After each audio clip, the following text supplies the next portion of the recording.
and welcome to another Sanctuary Sunday. Sanctuary! Yes, the day where I try to cover something other than war games.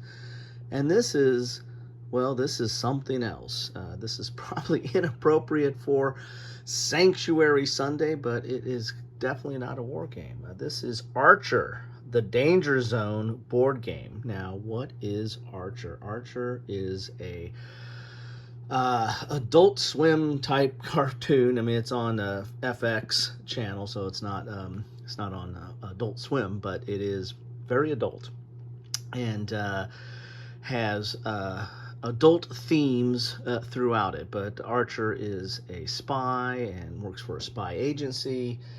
And this in the animated series is basically kind of a tongue-in-cheek bunch of derelicts who, oh, it's hard to explain what they are, but it's a bunch of mishaps waiting to happen. They're very interesting characters. The dialogue is great, although it is very adult, and so this is not for kids at all. But it's about this exploits of the spy agency and their not so successful missions from time to time.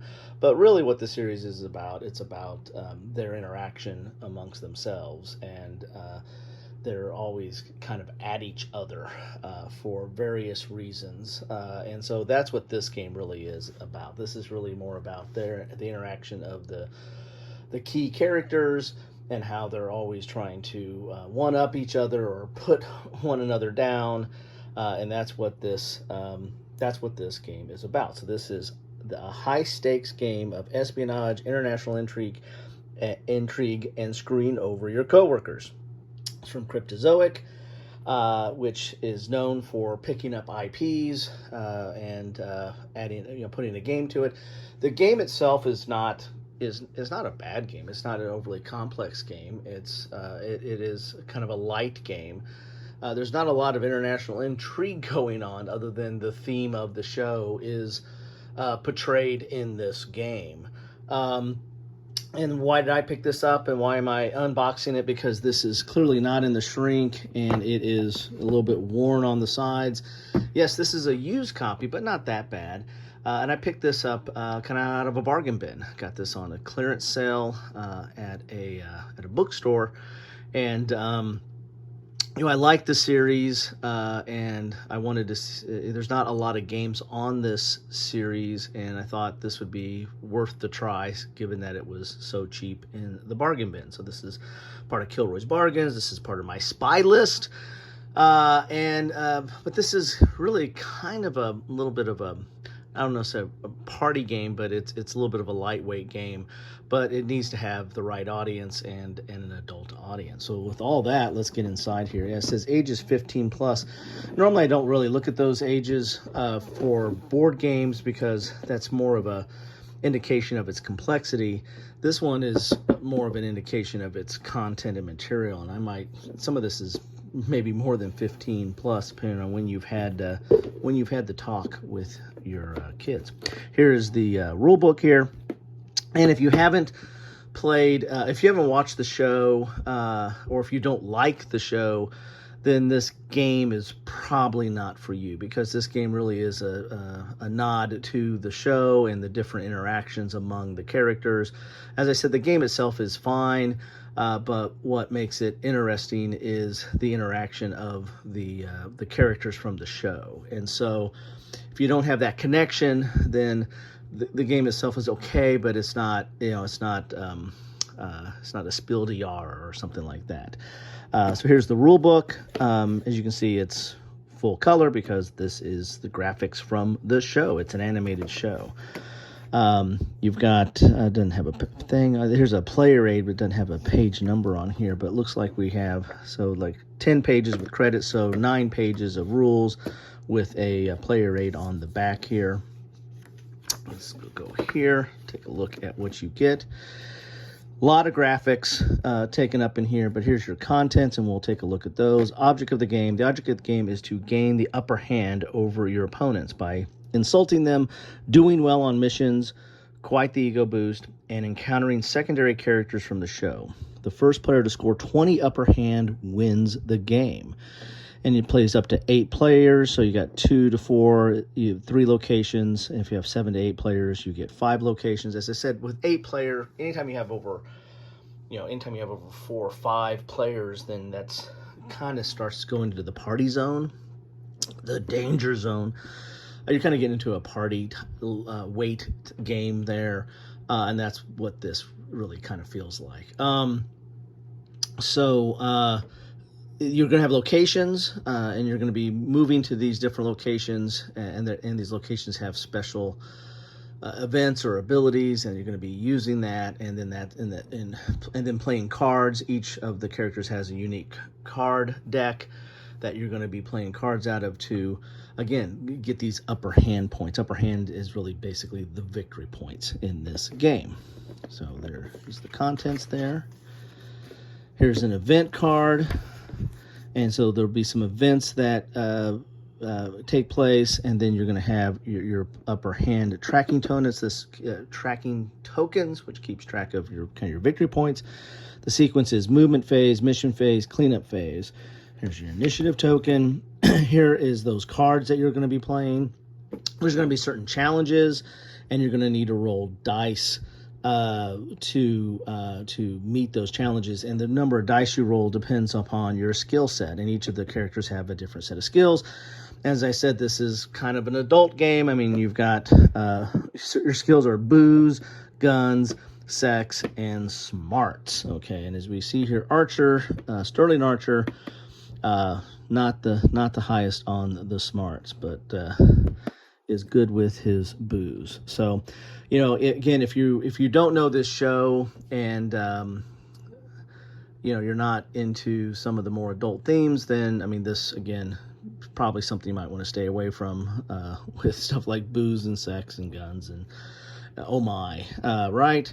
But again, this is really more of an appeal to people that really like the show, because it's not a bad game, and then with the theme of the show, and if you like the show, then it all kind of starts fitting together. This is the player card you're going to have. Each of the different characters have their own player card, which has some of the movement and mission phase stuff you're going to have, but the skill dice will be different for each of the characters based on their own skills.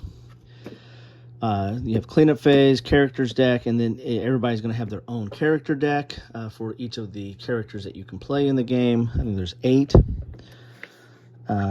You got the event deck, and the event deck features all the crazy secondary characters and guest stars from the show.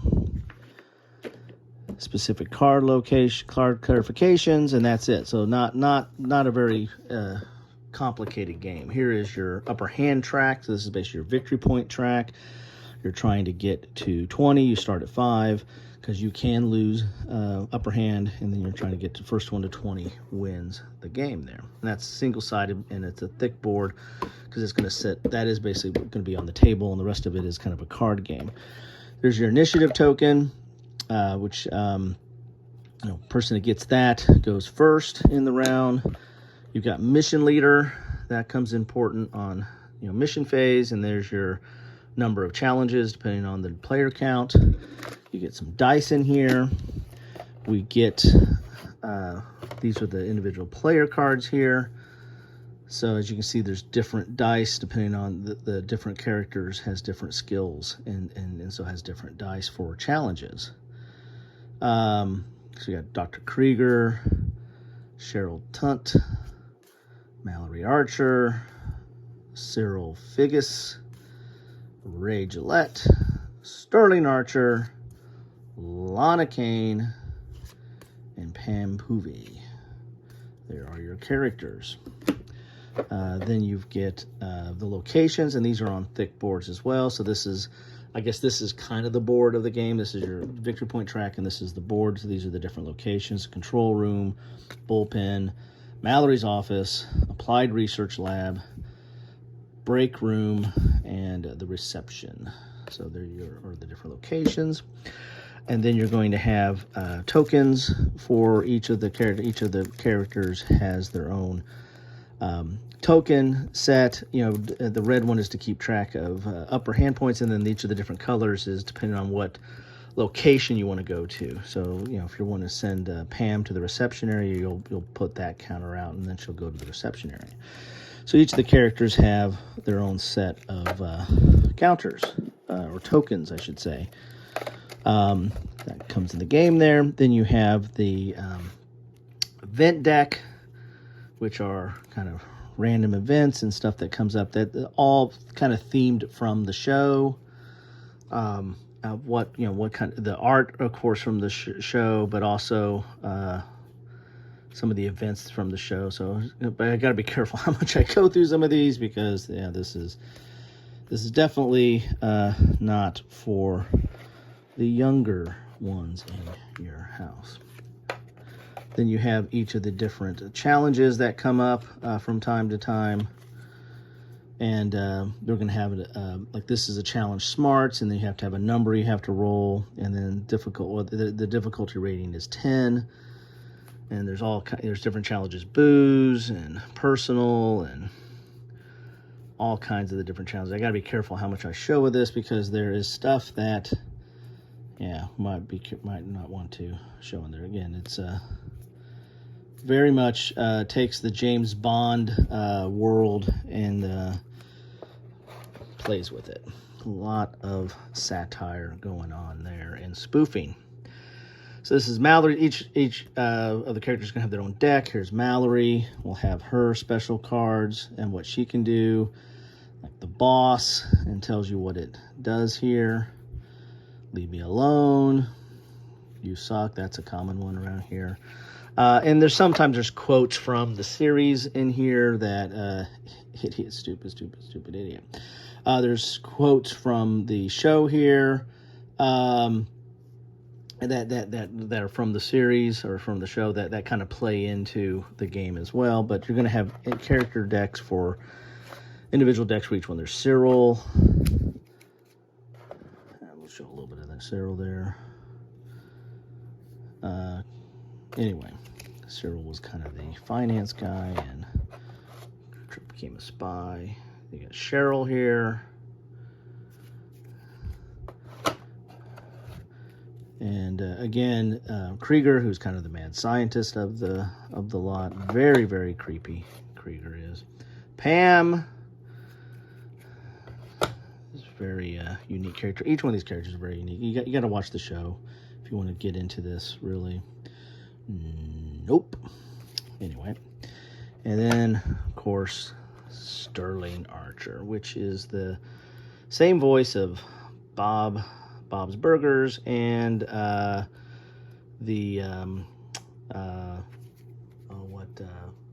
Arby's. Well, it used to be the Arby's guy. Been voice of a lot of different stuff. So anyway, there you have it. This is the very adult, somewhat inappropriate Archer Danger Zone board game. Again, if I can't say it enough, if you like the series and you like games and you have a group of people, because this is really better played with more people, four or five is pretty good on this one. Then this is your game. If you like the show, want to play a game that is based on the show and has a lot of connection to the show, this is your game. If you're looking for a family night game, yeah, you don't want this one. Anyway, there you have it. Archer, the Danger Zone. I'll put a link to my spy list. This will go into that collection if you're keeping up on that. My spy playlist. Anyway, love to know your thoughts on this one, either on the show or on this game or anything you want to talk about. Just keep it civil, and given this content, keep it PG. Thanks.